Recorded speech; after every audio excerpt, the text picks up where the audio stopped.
I guess, as Mark Lyndersay, you've heard everything he has said about digital media. That's what we're talking about this morning. We are also standing by because if we are fortunate to catch Mr. Lloyd Lynch, who is with the Seismic Research Unit at the University of the West Indies. I know he's traveling between Grenada and St. Vincent right now. We may get him to talk about Kickham Jenny. That is the volcano that is creating anxious moments for folks in Grenada and also Trinidad and Tobago. It's a short flight between Grenada and St. Vincent. Mr. Bishop, you've been saying that for the past hour. Yes, so he would have landed by now, right? I'm hoping so, yes. So Mark, let me raise a hand on that, though. Kickham Jenny has already had an impact on Trinidad and Tobago. All three of the major telecommunications companies are reporting problems because cables that supply our internet connection run very close to there. And there's a problem there. This is not just my morning disguise. This is a hard line because the Wi-Fi is down. I know exactly. Their servers are down here. Yeah. There are problems. TSTD was the first to report it, but all of them are having the same problem. So can you just clarify? Because people would be getting little problems with data and Wi-Fi. So how? Explain it, simplify it for people then. We get our internet from a telecommunications provider, but they get their internet from an internet backbone. That backbone is a big fiber optic cable that's laid on the ocean floor. For some reason that remains unclear, several of the fiber optic cables that supply Trinidad and Tobago passed really close to Kickham Jenny.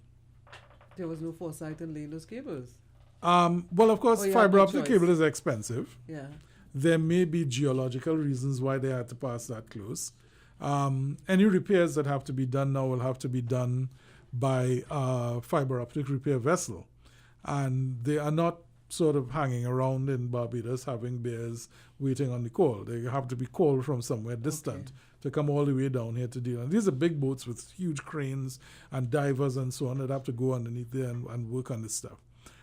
So there may actually have just been simple financial reasons due to the geology, due to the nature of the way the cable had to be laid. But the net is that, of course, we have a very large amount of traffic passing in that area that's been disturbed by the volcanic activity. Okay, and as after Friday, they said that there were gases being released on Kickham Jenny, which makes the water dense or less dense, so that they've banned vessels rather from within 3 miles of the location of Kickham Jenny. I'm not entirely clear exactly how close they are to it, but I know the physical activity has affected the cables. So that's something you could ask him if he's aware of. I'm attempting to reach him, and as Sharmain said a moment ago, the flight there must be a little longer because I'm going straight to his voicemail, which means he's probably still en route, but that is something we will... Stuck in customs. Or, using Liat. Oh dear. No, that is cold. No, Liat sent out a news release on Friday expecting delays because of airport security. So Mark, what? There's no panacea, but give us some guidelines you think can be implemented to counter, as it were. I know you identified that media houses should set up rapid response, not media houses rather, but stakeholders set up rapid response units, essentially is what you said. Some other guidelines you have that companies and government more particularly, since this is our issue as of Friday morning and what we had with the day of policing, etc. Give like a 1, 2, 3 step what you see can be done to counter the immediacy, the rapid release of information via the social media. Okay. If it were my job, I would first of all examine exactly what's happened. We'd be looking at the timeline of information released from third-party sources. We'd be looking at the channels through which they traveled, and we would begin by setting up monitoring systems, and there are third-party technologies that would allow you to look at all these things continuously and pop up red flags that say, okay, this is happening, you want to be paying attention to this. I know of a company called Viral Heat who are desperately trying to get me to buy their services. But these are expensive propositions, and they can look at social media, and they can look at things like, they can look at flags like crime, murder, killing, shooting. They can look for those things by geographic location and start popping up red flags and saying, take a look at these posts, you might want to look at this and so on. And some of that can happen live. So that you can become aware when things begin flowing through social media channels relevant to your specific situation, that this is happening already. There needs to be a person in every major stakeholder, the Ministry of National Security, National Operations Center, Police Service, who is responsible for disseminating authoritative, well-resourced information into the public domain as quickly as possible. There can't be, we don't have information coming to hand. You need to feed the information as fast as you can confirm it. So that even if it's all, we can say that there is a shooting at so-and-so. We can say that no shootings have taken place at police headquarters or at any of the police stations under our remit. So there are things that you can say that rebut popular information that's being circulated. There are things that you may not be able to confirm, but there are definitely things that you can confirm that will give people a sense that you are plugged into the news channel and feeding that information as quickly as it can come. And it encourages people to follow you on Twitter. It encourages people to follow you and to like your page on Facebook so that they can get that information more quickly.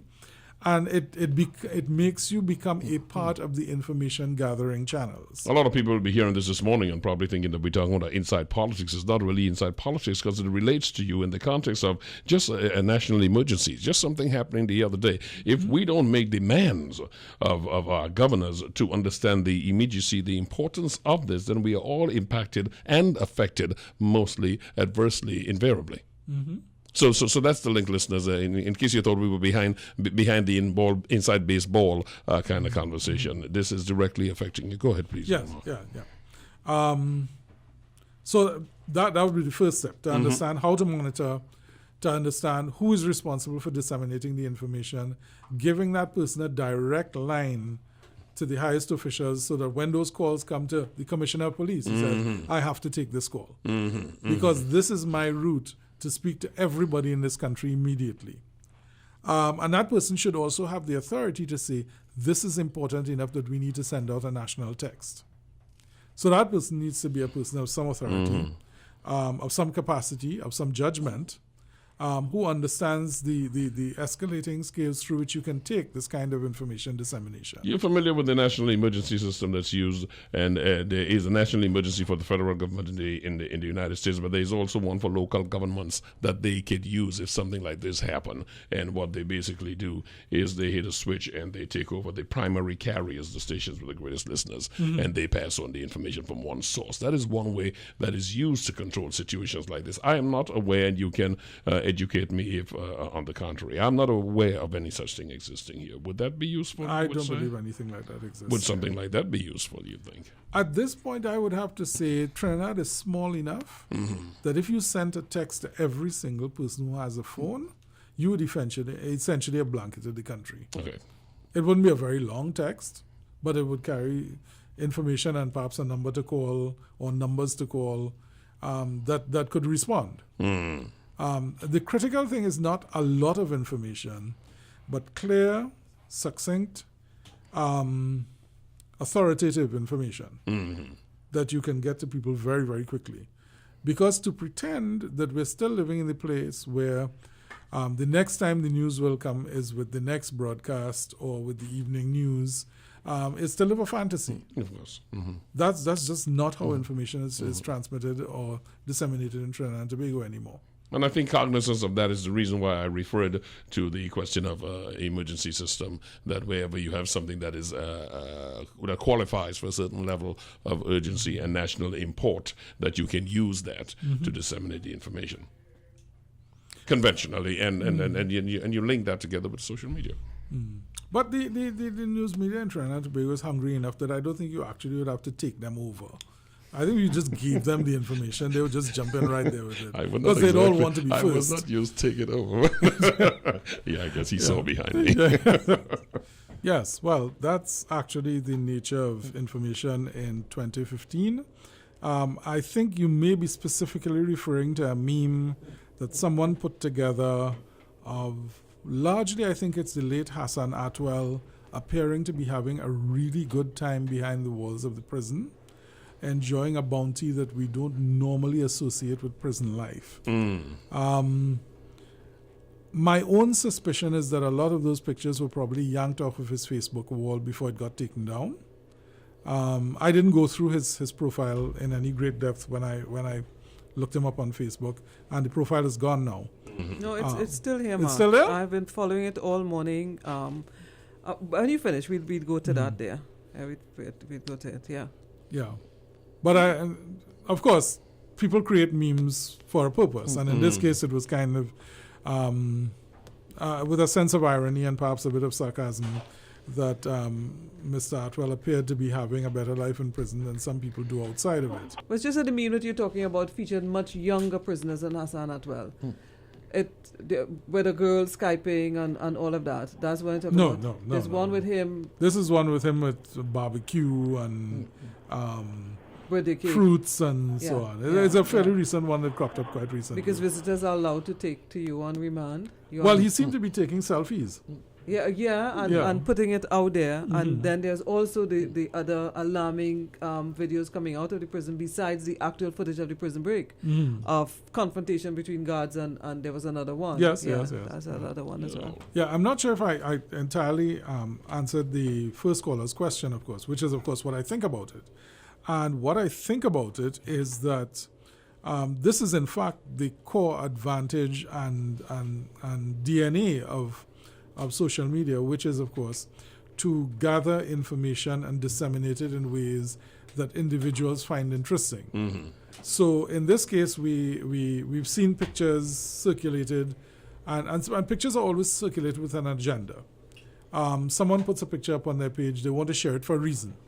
I want you to see this because. So if you're sharing pictures of Mr. Atwell having a good time in prison, you're doing that because you want to make a point.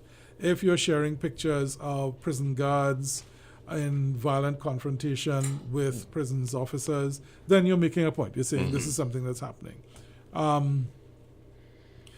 That this is happening unfiltered by the presence or capacity of an editor or an editorial process does not make it any less valid.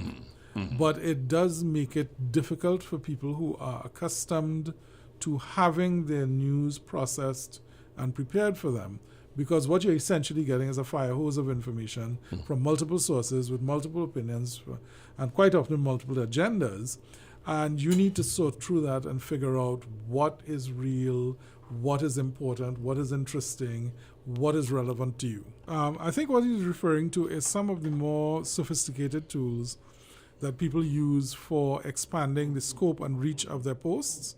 Of course, tagging people in a post is a good way to amplify the post beyond your immediate circle. It comes to the attention of the person you tagged and it drops into their timeline as well. Using hashtags on Twitter is a way to follow a trending topic and create a trending topic. It's not used nearly as much as it should be because, to be perfectly honest, a lot of the people who are using it, if they're using it personally, are not as savvy about it. In 2010, we had a lot of folks working for the candidates, particularly People's Partnership side. They were fairly accurately representing official points of view and so on, but they were being handled by professionals who had been trained in all of the mediums, capacities, and how to disseminate this information and how to represent this point of view. In 2015, it's no longer simply enough to offer the party line in your private channels. There's got to be engagement, there's got to be a sense of personal presence, and it's very difficult, unless a candidate has someone who's working very closely with them, to amplify that beyond your personal presence unless you do it yourself. And if you're doing it yourself, then you're going to be hampered by what you know about the medium. And it may not necessarily be a native medium for you. So what you know as a 30 or 35-year-old or maybe 40-year-old person is not what a 20-year-old will know and what they can bring to the dance. Where candidates tend to be very successful with that is when they have a strong relationship with the person who's handling their social media and who can represent them in social media very effectively. They can become their voice. It's kind of a different role from a speechwriter, but it's not actually all that different. It's a good speechwriter becomes the candidate. Everything they write becomes what the candidate would have said if they had that command of language. Sharmain alluded to very early the question of these long-winded releases being posed. But is there not a risk then in seeking brevity sometimes? You are, in fact, selling off context? There's always a risk with brevity, but excess detail or the kind of detail that we might have associated previously with a deep, rich exchange of ideas risks losing the audience entirely in social media. Social media, yeah. There's a craft. There's a skill in writing for social media that you have to be. It's like Précis, they taught you in English so very long ago. It's like writing poetry. You break it down. It's potent. You say everything. Or you break it up. Yeah. You say, okay, this is the point out of this larger pool of points that I want to make. But the caller made a very good point, though. He said culturally, he thinks it's a cultural thing because even on the platforms, when you hear them speak, they are preaching to the converted. So the PNM speaks to the PNM, the PP speaks to the PP.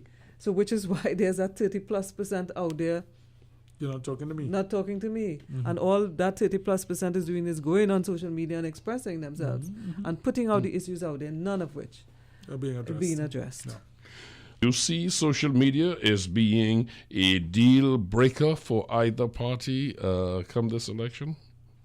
Actually, I think, and I say this as someone who is invested in traditional media, the party that mishandles social media in this election is the party that's going to lose. That's very interesting.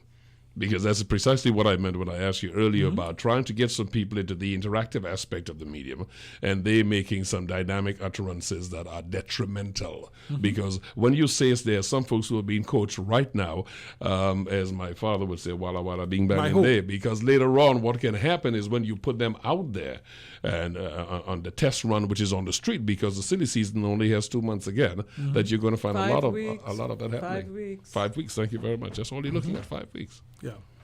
Again, I have to say, I don't know that anybody is being trained. I can only hope that in a sensible group of people who are seeking the public's attention, that they would factor this into their menu of options. Sharmain?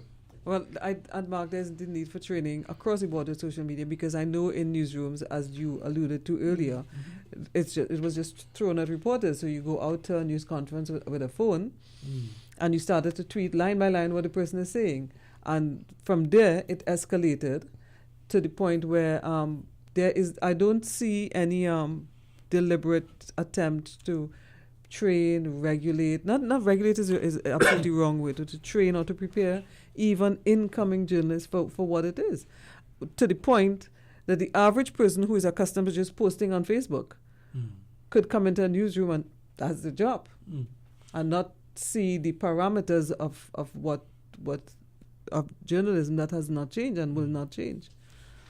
When it comes to reporters tweeting from the site of news sites and so on, there are only a couple of instances that I can think of where that has appeared to be part of a corporate strategy.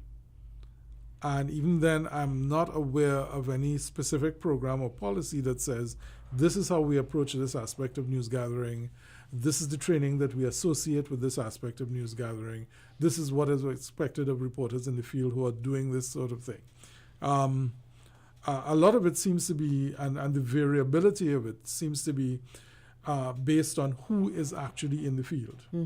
So it's not like every time a reporter goes in the field, you'll get live tweets or get Facebook updates. Depends on the reporter. It depends on the reporter and their comfort with the medium and their, well, they haven't been slapped down, so they just keep doing it. Yeah.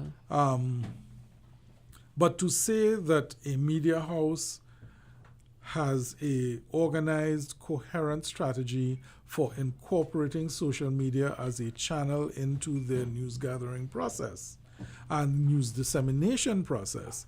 I cannot say that I know of a media house that has done that at an institutional level. Even to the point, for example, where you have newspapers, because I'm looking at that, your front page, your lead story, long ago used to be top secret until your paper hits the street in the morning. Now your lead story is out on social media from 10 o'clock the day before. So when you hit the street the following morning, if you don't come up with an absolutely brilliant headline, you may not even be different. You're old news. Well, that gets into an aspect of news gathering that makes my head spin.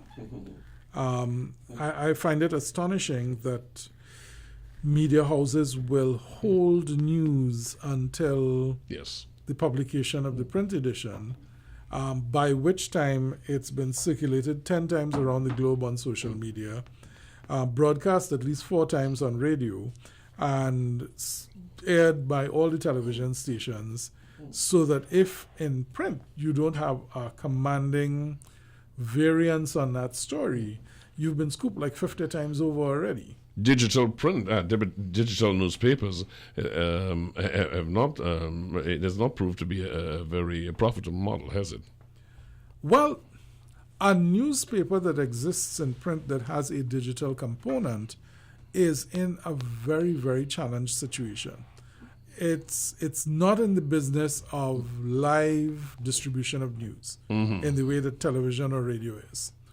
So it has to make a decision where its news thrust is going to be, and where it places that news thrust is also where it's placing its profits. Yeah, but the whole issue that you mentioned about holding the news, that's precisely what brings a question, because I know the New York Times tried it, Washington Post tried it, LA Times tried it, and after a while they realized, listen, something is suffering here. It is called our traditional newspaper. So I tell you what, just open the thing up, you grab it, we're glad you do. We put some ads inside of there and make it value added. When we sell our ads, conventionally we put it as a value added, but this is not a profitable model. There are ways they work to make it a profitable model, but a newspaper on the internet is not the same as a radio station or a television station on the internet. It has different strengths, but you have to play to those strengths in a very specific sort of way. The first newspaper to really make that work was the Wall Street Journal, and part of that was because they had an audience that was in the habit of paying for strong content. They wanted that content and they wanted it fast, so they were willing to pay to get it on the internet. Kind of speaks to your point about the undecided voters. There's a level of income that affords you that access or that expectation. All right. Mark, I don't know if Sharmain has anything further on that, on this side, as far as I wanted to get to the media part. Can I twist to the media part for this for a second, Sharmain? Because in the cybercrime bill... No, I can't switch. No. What else she said? No. One of those rhetorical questions. Yes, I got you. Because in the cybercrime bill, that is something that became an issue. I mean, the media, we depend on whistleblowers and folks to come out and say stuff. And essentially, what that cybercrime bill did, and you can delineate further if you see fit in the response, it sought to remove, make it impossible, make it a jailable offense, close all avenues for whistleblowers. Is that one of the primary areas that the media found uncomfortable with that proposed legislation? It was partly the criminalizing of a potential whistleblower and partly the consequences of working with a whistleblower. The consequences, yes, indeed. There were consequences for the media house and the reporter as well. And it sought to tie a process of gathering information from computers to a process of gathering information from people that made news media houses extremely uncomfortable, and justifiably so. Yes. Hacking a computer is not quite the same as hacking a story. They may sound like the same thing, but they're very different things, and they require a certain level of trust and engagement that the cybercrime bill, inadvertently, I suspect, was undermining. And there was a real problem with that. How do you think this will be eventually reconciled? the demands of the stakeholders in the media as against the desire of every government, any government, to control things, have things. Because, a great part of this, I believe, was not so much for private enterprise, quite frankly, because it came out at a time when there was heightened interest and a lot of revelations coming out of state-owned companies. I get the feeling that was part of the motivation behind this. I don't know if you concur with that.